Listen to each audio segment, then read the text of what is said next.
Hi, I'm Tom Cunningham. Today I'd like to talk to you about translation research, dissemination and implementation science, and the future of occupational safety and health. But first, a little bit about me. I was trained as a clinical psychologist at Virginia Tech. From there, I went on to NIOSH, where I now serve as chief of the social science and translation research branch. I work with a group of about 24 social scientists that are interested in large-scale change. I've mainly worked with small employers in my own research, and several folks in our group are interested in vulnerable worker populations and how to reach them with effective interventions. So what is the problem that we're talking about? Well, in a nutshell, it takes way too long to get from basic research to population impact. Many have probably seen references in the medical literature pointing to an average 17-year time lag between basic research outputs and population impact or widespread clinical use. We recognize a similar challenge in occupational safety and health, dating back to 2009 when the National Academies of Science reviewed NIOSH programs and concluded that we still have a lot to learn about how to improve the likelihood that research translation efforts will have a positive impact. So what is translation research? We've defined it as the study of processes, drivers, and barriers that affect the relationship between research outputs and downstream outcomes. We think this type of research is important enough that we've included it as one of 4 main categories of research at NIOSH. Now, I also think it's important to point out what translation research is not. It's not the same thing as research to practice, or R2P, or any of these other research translation approaches that we see described in the literature. Rather, it is the study of those activities. I think translation research approaches have a lot to offer the study of the future of work. We're concerned with how a number of changes are affecting the future of the workforce. We want to know, how can interventions be developed and applied to mitigate potential negative effects resulting from these changes? I think translation research approaches can help us know answers to these questions much sooner.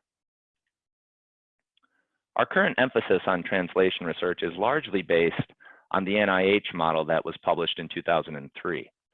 This 4-phase linear process model is characterized by moving findings to a larger scale. At NIOSH, we're interested in determining how to best make those transitions, how to do translation and how to do it well, what can hinder it, and what can the impact of it be. Some of the current models that we reviewed in developing our own framework include linear models and cyclical models. We've added in emphasis on groups like intermediaries. And based on these models that we've reviewed, of which there are several dozen if you care to peruse them, we've developed what we call our framework for translation research for occupational safety and health. As you can see, it follows a very similar 4-phase or 4-stage type of progression through stages that we've labeled development research, testing, institutionalization, and evaluation research. These various stages also, as you see overlaid with these ellipses, correspond to what are referred to as type 1 and type 2 translation research. Much of the work that we're able to do in our group at NIOSH is focused in stage 2 or testing research, where we're investigating the feasibility of a potential intervention with a target group, testing out communication strategies, or assessing barriers to action. Where we'd like to be is much more focused in stage 3 or institutionalization translation research, where we are studying things like adaptation of interventions and implementation of interventions, studying the fidelity of that implementation, and linking that to outcomes for our target population groups. As you can see, there's a lot of overlap with dissemination and implementation science concepts within our translation research framework. This is a natural overlap, as both are growing fields in health research, and translation research includes concepts like dissemination, implementation, and effectiveness research.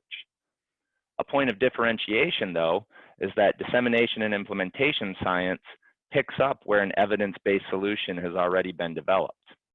Translation research we see as more of an umbrella term that covers all of the same area as dissemination and implementation science, but also includes some of the types of work I was describing as stage 2 translation research, where we don't yet have an evidence-based solution, but we can still ask some of those important research questions that could lead to greater potential impact for the stream of research that we're interested in. Now, you can also see there's a number of different terms that are fairly well overlapping as represented in this figure I put together.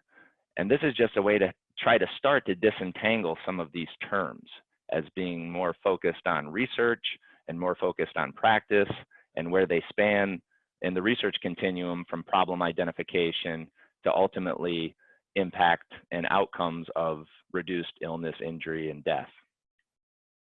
So a few takeaway points I'd like to leave you with. Number one, I think we need better agreement and understanding on terminology.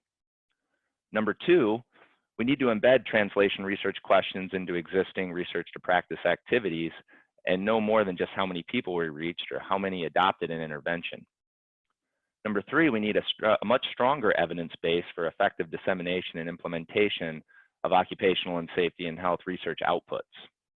Number four, we cannot overemphasize the importance of stakeholder and intermediary engagement, because when we're trying to study things like adoption and uptake of interventions and sustainability of interventions, we can't answer those questions without those stakeholders and intermediaries being a part of our research efforts.